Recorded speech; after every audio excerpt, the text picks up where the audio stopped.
যদি একটা বার কেউ যদি আল্লাহ পাককে মন থেকে ডাকে, চোখ দিয়ে ঝরঝর করে পানি পড়ে, আল্লাহ পাককে বলে, সেজদায় গিয়ে পড়ে আল্লাহকে বলে রব্বিক ফিরলি, আল্লাহ আমাকে মাফ করে দাও, তার মনের মধ্যে যদি সততা থাকে, মন থেকে যদি সেই কথাটা বলে থাকে, আল্লাহ পাক শুধু তাকে ক্ষমাই করবেন না, তার সমস্ত গুনাহগুলোকে আল্লাহ নেকি দিয়ে পরিবর্তন করে দেবেন।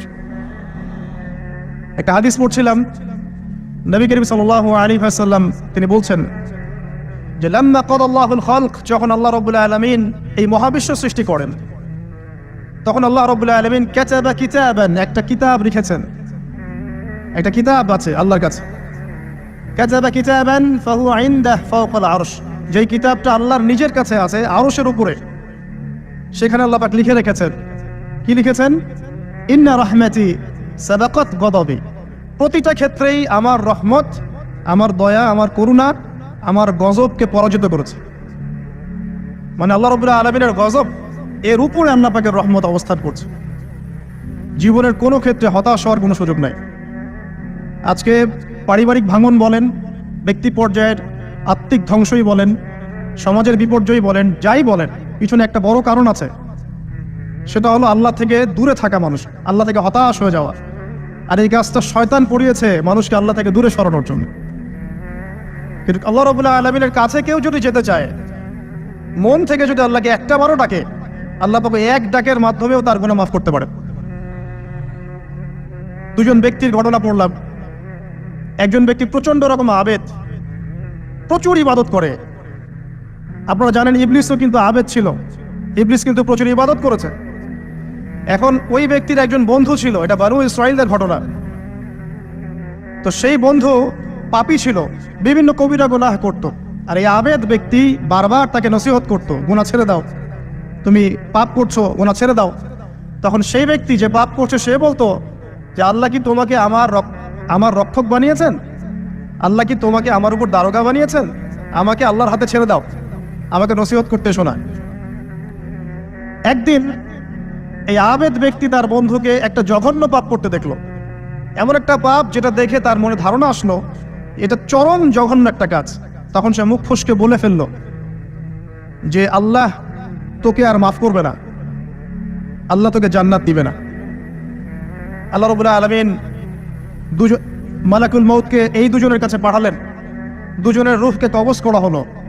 এবার আল্লাহ পাক তার সামনে তাদেরকে উপস্থাপন করে বললেন যে তোমাকে আমার রহমত সম্পর্কে কে গ্যারান্টি দিয়েছে যে আমি কাউকে রহমত করব কি করব না?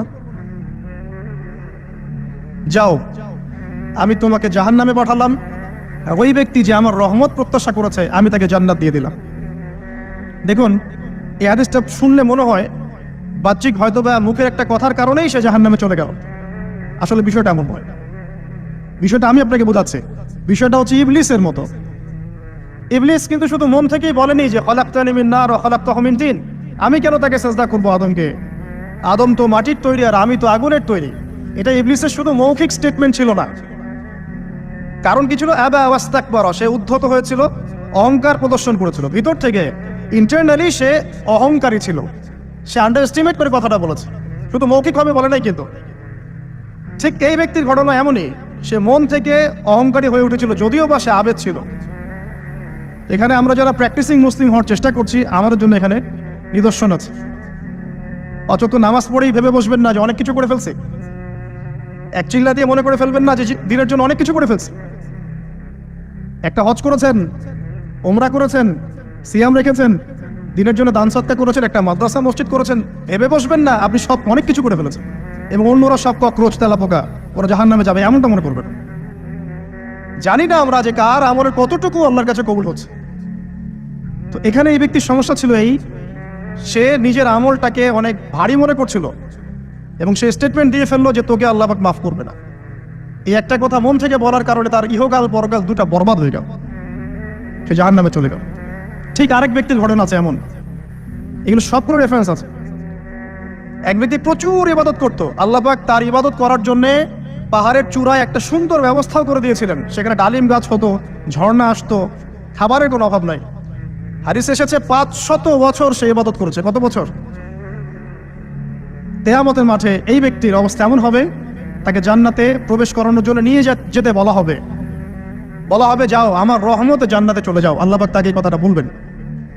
কিন্তু এই ব্যক্তি বলবে আমার আমলের কারণে, আমার আমলের কারণে। আল্লাহ পাক বলবেন আমার রহমতে জান্নাতে চলে যাও, ব্যক্তি বলবে আমার আমলের কারণে। আল্লাহ রাব্বুল আলামিন তখন তাকে দেওয়া সমস্ত নেয়ামতগুলোকে এক পাল্লায় করবেন আর তার সমস্ত আমলকে আরেক পাল্লায় করবেন। তারপর দেখা যাবে আল্লাহর সমস্ত নেয়ামত তার একটা চোখের সমান হয় নাই। কথা কি বুঝতে পারছেন?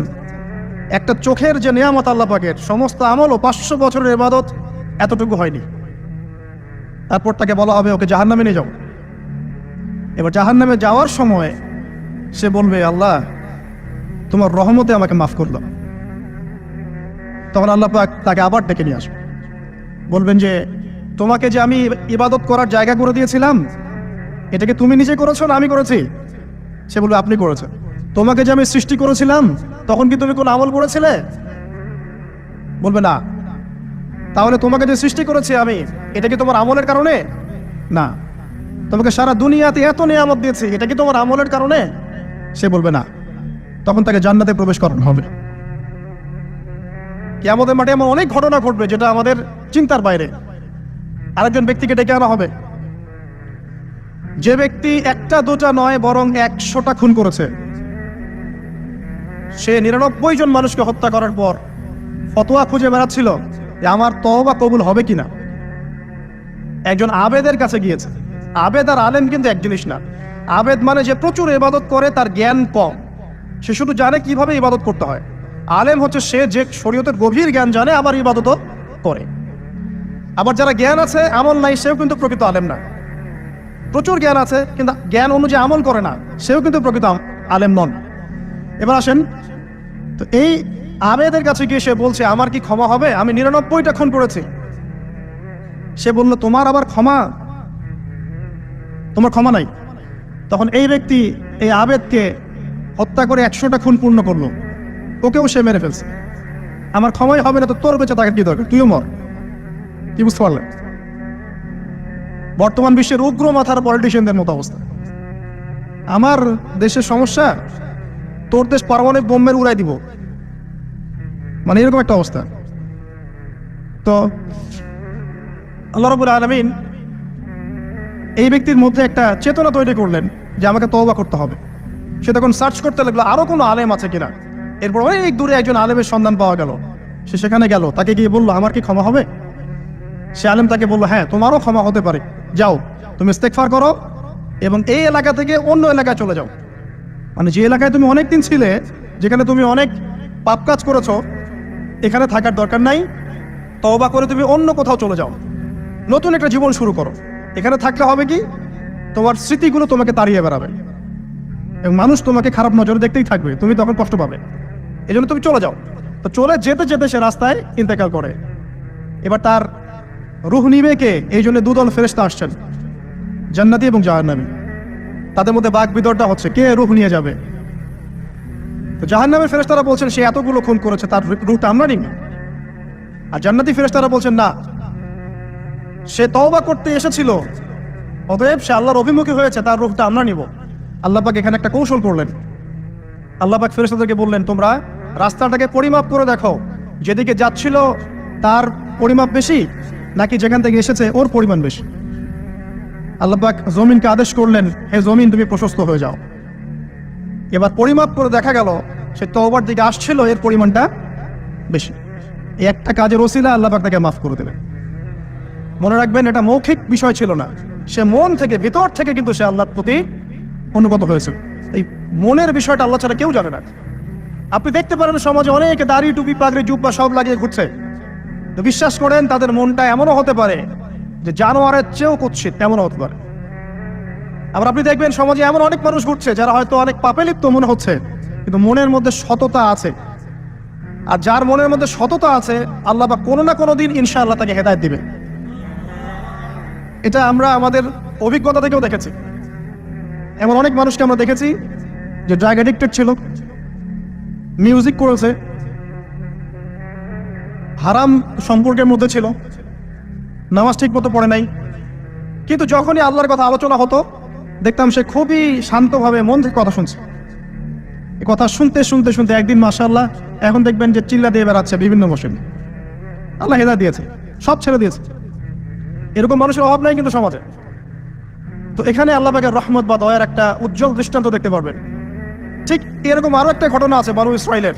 এক ব্যক্তি এত পাপ করেছে যে শেষে মৃত্যুর সময় সে সন্তানদেরকে ডাকছে, ডেকে বলছে যে আমি যখন মারা যাব আমার লাশটাকে তোমরা কবর দিও না, যদি আল্লাহ পাক আমাকে ধরতে পারেন তাহলে খবর আছে আমার। কি করতে হবে? সে বলছে যে আমার দেহটাকে তোমরা পুড়িয়ে ফেলবে এবং পুড়িয়ে ফেলার পরে ছাইগুলোকে একত্রিত করবা, করে অর্ধেক ছাই সমুদ্রে ভাসিয়ে দিবা, অর্ধেক ছাই বাতাসে উড়িয়ে দিবা। সন্তানরা তাই করলো। মৃত্যুর পর আল্লাহ পাক এই সমুদ্র এবং জমিনকে বাতাসকে আদেশ করলেন যে তোমরা ছাই জড়ো করে দাও। আর মানুষ আর জিন আল্লাহর কথা না শুনলেও এই প্রকৃতি আল্লাহ পাকের কথা শোনে। বিজ্ঞান বলে প্রকৃতি থেকে সব হচ্ছে। কি প্রকৃতি? প্রকৃতি কি, কাকে বলে? মানুষকে আল্লাহর ইবাদতকে বাদ দিয়ে প্রকৃতি পূজায় নিয়ে গেছে। এই পুরো প্রকৃতি আর মহাবিশ্ব এক আল্লাহর ইবাদত করে। কে সৃষ্টি করলো প্রকৃতি? প্রাকৃতিক ভাবে হয়েছে সবকিছু বলে, আল্লাহ থেকে হয়েছে বলা যাবে না। বলে আপনি মৌলবাদী হয়ে যাবেন। আল্লাহ শব্দ ইউজ করলে আপনি মৌলবাদী হয়ে যাবেন। ধর্মতাত্ত্বিক শব্দগুলোকে আস্তে আস্তে উঠিয়ে দেওয়া হয়েছে। দেখবেন যুক্তি, বিজ্ঞান, দার্শনিক শব্দগুলোকে আনা হয়েছে। এটাও টেকনিক্যালি করা হয়েছে। কোন সেকুলার মিডিয়াতে আপনি দেখবেন না ইনশাআল্লাহ বলছেন। ইনশাআল্লাহ প্রমাণ করবে যে আপনি আস্তিক না নাস্তিক। তো প্রকৃতিকে আল্লাহ পাক আদেশ করলেন, এই সমুদ্র ছাই জড়ো করো, এই বাতাস ছাই জড়ো করো। তারা ছাই জড়ো করে দিল। এই ব্যক্তিকে বলা হচ্ছে তুমি জীবিত করে আল্লাহ পাক বলছেন তুমি যে এই কাজটা করেছিলে, লিমা ফাআলতা হাদা, তুমি এই কাজটা কেন করেছো? তখন এই ব্যক্তি উত্তর দিচ্ছে, মিন খাশিয়াতিকা ইয়া রাব্বি ওয়া আনতা আ'লাম। হে আল্লাহ, আমি আমার বুঝে যা এসেছে আপনার ভয়েই আমি এই কাজটা করেছি, আর আপনি খুব ভালো করেই জানেন যে আমি আপনার ভয়ে করেছি নাকি অন্য কোনো কারণে করেছি। মানে আপনি আমার মনের কথা জানেন। আল্লাহ পাক তাকে মাফ করে দিলেন। আপনাদেরকে আমি সেই ব্যভিচারী মহিলার কথাও মনে করাই, যে ছিল একজন প্রস্টিটিউট মহিলা, পতিতা, যেটা আমরা বলি সমাজের ভাষায়। যদি এখন নতুন শব্দ এসেছে সেক্স ওয়ার্কার বা যৌনকর্মী, এবং এগুলোকে আমরা এখন প্রমোট করছি। আমরা এখন অশ্লীলতাকে প্রমোট করছি। এই কথা বলতে আমাদের বুক কাঁপা উচিত নয় যে আমরা এখন অশ্লীলতাকে প্রমোট করছি। আমরা এখন কাপড় খোলার সংস্কৃতির দিকে যাচ্ছি। যে কাপড় খুলে দিয়েছিল ইবলিস। ইবলিস আমাদের বাবা মার কাপড় জান্নাতে খুলে দিয়েছিল, এটা কি জানেন? ফল খাওয়ার পরে এই ফল খেতে কে প্রলুব্ধ করেছে? ইবলিস। গাছের কাছে গিয়ে ফল ভক্ষণ করার পর সর্বপ্রথম আমাদের পিতামাতার গা থেকে কাপড় খুলে পড়ে গেছে। তা আমাদের পিতামাতাকে মহাবিশ্বে নগ্ন করে দিয়েছে ইবলিস, আর তার অনুসারীরা এই জমিনে আদম সন্তানদেরকে নগ্ন করছে এখন। অতএব এই যে একটা ট্রেন্ড এখন চলছে, দেখবেন হারাম রিলেশনশিপকে মিডিয়ার মধ্যে দিয়ে প্রমোট করা হচ্ছে, মনে হয় একটা স্বাভাবিক বিষয়। কোনো বিষয় না এটা, যে কেউ জেনাই করতে পারে। জেনা, পর্ন খুব নর্মাল। হালাল ভাবে যদি আপনি বিয়ে শাদী করতে যান তখন সমস্যা হচ্ছে। হালাল ভাবে যদি আপনি বিয়ে করতে যান তখন সমস্যা হচ্ছে।